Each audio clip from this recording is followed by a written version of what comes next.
What's up, good people? Thanks for clicking. Much love from this side of Africa. Good vibes only. Let's dive in. Watch till the end and leave your comments. Sometimes there are secrets that need to be kept secret.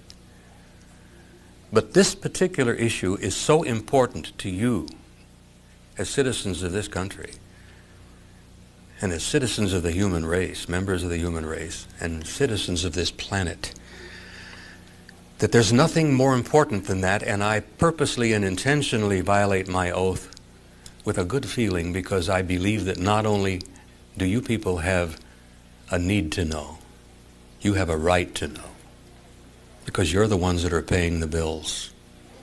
And I'm a believer in the constitutional system. I see the constitutional system being stomped upon. I see that document, which is so precious to us, being ignored. And the time has come for we, the people of this country, to reclaim our rights, reclaim our Constitution, and damn well force the government that we are supporting and paying the bills for to own up, fess up, and finally, after over 40 years, tell us the damn truth about this issue.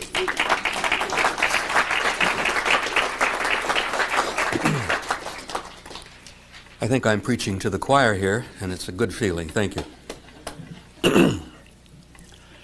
It's also important that you understand who I am and where I came from and how I came to be here.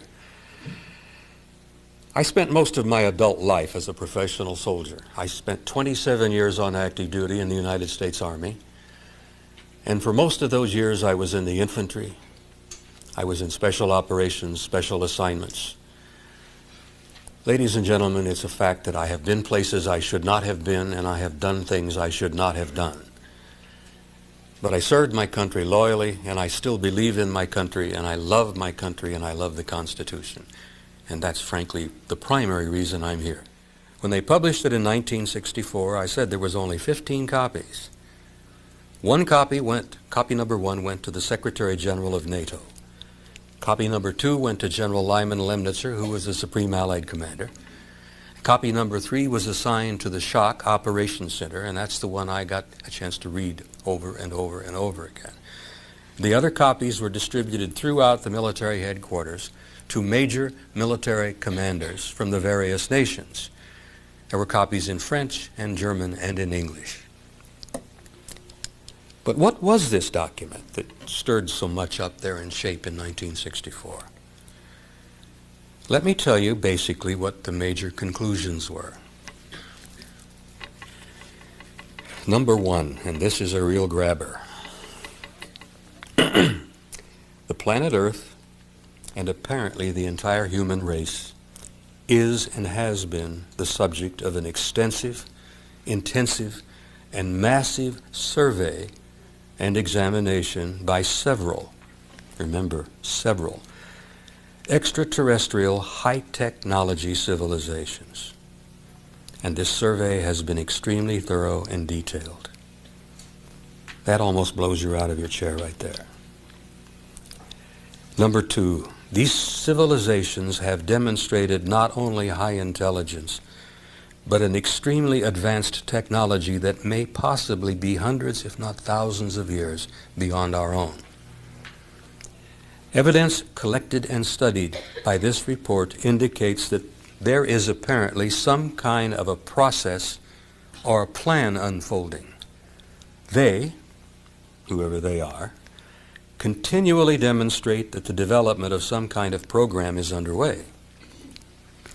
And over the last 40 years, you can see this developing. You can see this process taking place. It's very clear for those of us who spent most of our lives looking at it.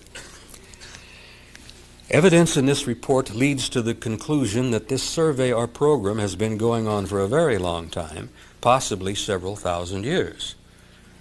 My personal view is it's been going on a lot longer than that, and I'll explain to you why I feel that.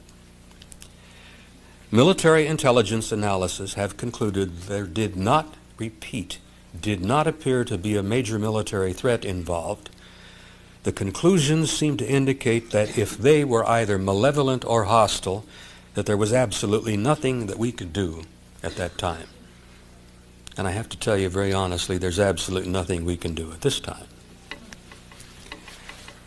Shape and NATO policy dictates that an ongoing study continues by the various military committees and that as many resources as possible by the major powers be committed to this matter. The entire subject is considered to be of the highest importance and extremely sensitive, and that this committee recommends that the highest level of classification be placed upon this matter, if approved by SECURE, to be above top secret, above cosmic top secret, which is what they did. Oh, why did they keep that information from people? Maybe I a wonder. trick here. Imagine you're out hiking. You come across a cave, and the first notion is to go in and explore it. Instead of finding a cave, though, you realize and you find that it's barred by a steel door. Could this be a secret facility, a secret entrance, or was it some sort of prison? We'll never know, but take a look at this creepy footage.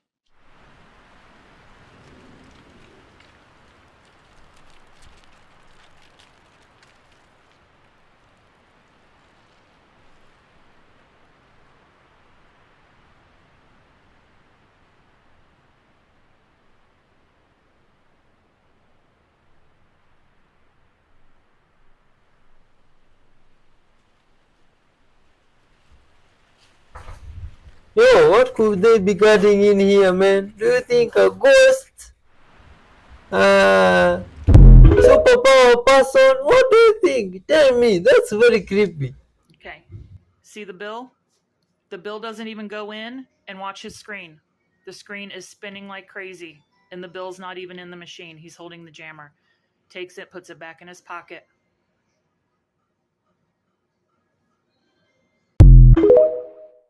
Oh, people, which technology is that?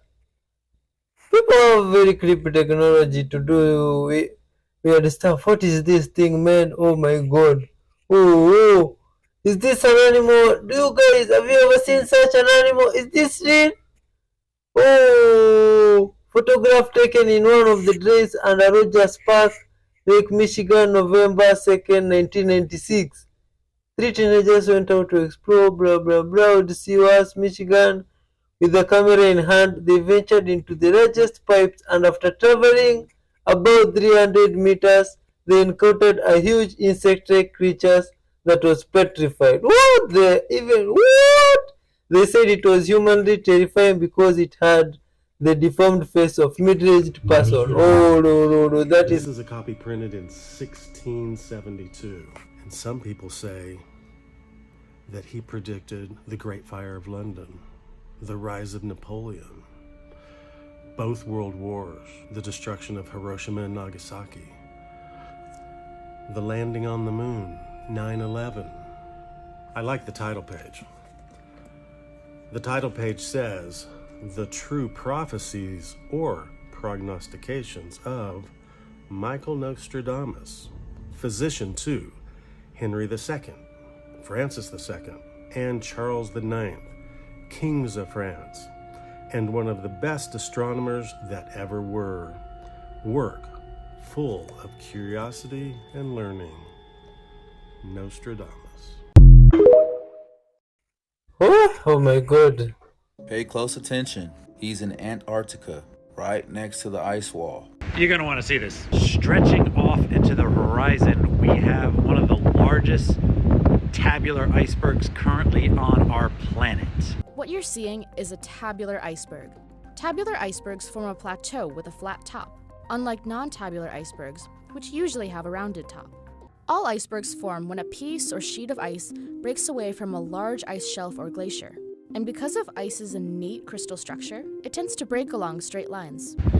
It just keeps going. Something this big is kind of hard to comprehend even when it's right in front of you, but this speaks to how much fresh, frozen water is down in the Southern Ocean. For anyone wanting some perspective, take a look at the birds that are flying next to this thing. It's probably about 200 feet high and that's just about 15% of what's sticking out of the water. The rest is down below, like an ice wall, drifting through the ocean, currently heading east toward the South Orkney Islands. Kind of wouldn't believe it if he was most likely near the James Ross Island on the left. The iceberg was headed to the South Orkney Islands on the right. After receiving many comments from flat earthers because he mentioned a wall, he then made a response video. You know, from this side of the world, that is very creepy because we don't even get to see snow that much often. Now, ice, such big ice like that, wow, that is very creepy. Watch out from this side, let's keep watching. What? This has been all over TikTok about how NASA may have found and accidentally killed life on Mars 50 years ago. Here's what happened. In 1976, two of NASA's crafts, Viking 1 and 2, successfully landed on Mars. This was the United States' first landing on the surface, beaten out by the Soviet Union, who reached it 5 years earlier. The mission was to take photos of the surface and collect samples. According to NASA, the results at the time were confusing. They didn't fully comprehend the chemical activity in the soil, which kind of makes sense because this was their first time seeing it. But ultimately, they decided whatever they were looking at wasn't life. Now, one astrobiologist has published this article saying, let's take another look at those Viking samples. Hoorah! Because here's how the testing on Mars worked. The landers took a scoop of the soil, put it in a container, and added water. The water had nutrients and radioactive carbon because the idea was that if there was life in there, it should metabolize the nutrients and emit a gas that could be detected by the landers. This astrobiologist is saying, Mars is dry. If life evolved here, it would probably drown from that much water. The tests may have been flawed from the beginning. He did not say that we discovered life on Mars. What he's saying is that we should take another look at the samples, since we've learned so much about Mars since the 1970s, and dedicate a future mission to the singular purpose of searching for life by using various techniques to test for it. Sounds like a good school of ideas. People who expose the truth. One of the most amazing things that I have ever seen at the bottom of the ocean. It was while filming for Blue Planets in the Gulf of Mexico. I noticed there's something out in the distance. Couldn't tell exactly what, but it looked like a dark band. And as we approached it, the dark band became a donut. I saw this donut. It was black in the center. What the heck is that? And so as we get closer and closer to it, I noticed that the black band had what appeared to be kind of water lapping against the shoreline. This band was a ring of mussels. And inside the ring of mussels was a lake. And it's like, wait a minute, I'm already underwater. And we went out over the water in this lake and tried to descend in it and bounced off. It was so super saline and dense that the submarine couldn't go down in it. We literally bounced off, and as we bounced off, we sent ripples heading back to the shoreline. It was insane.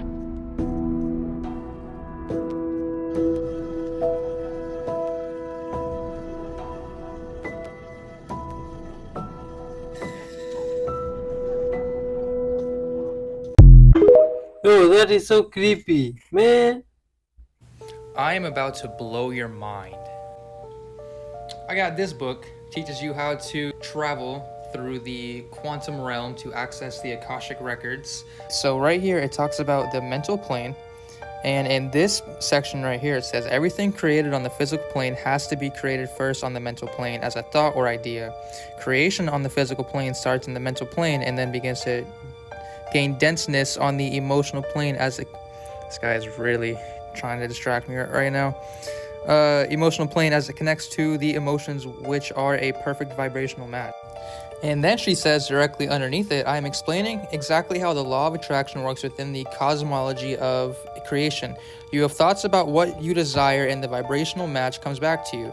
Let's say you keep thinking about changing your job. So those thoughts go into the mental plane as a vibrational frequency. The feelings and thoughts about hating your job vibrate out and connect to the mental and emotional planes. These vibrations start to become more and more powerful as you think the thoughts and feel the emotions. So look at it this way. There's the mental plane, the emotional plane, and the physical plane. And you, being a multidimensional being, you are standing in all three planes at the same time every second of every day. So what that means is every second of every day you have to watch your thoughts, discipline your emotions, and then your manifestations in the physical plane happen. They happen regardless, but they'd happen to your liking if you did it with the discipline of your thoughts and your emotions tied into it. Manifestation is 100% real. I've been saying it forever. If you guys have any questions for me, ask me in the comments. If you guys want to talk shit in the comments. It'll help me get through the algorithm. Thank you so much. You guys have a wonderful day. Oh, that's pretty interesting. What do you think about the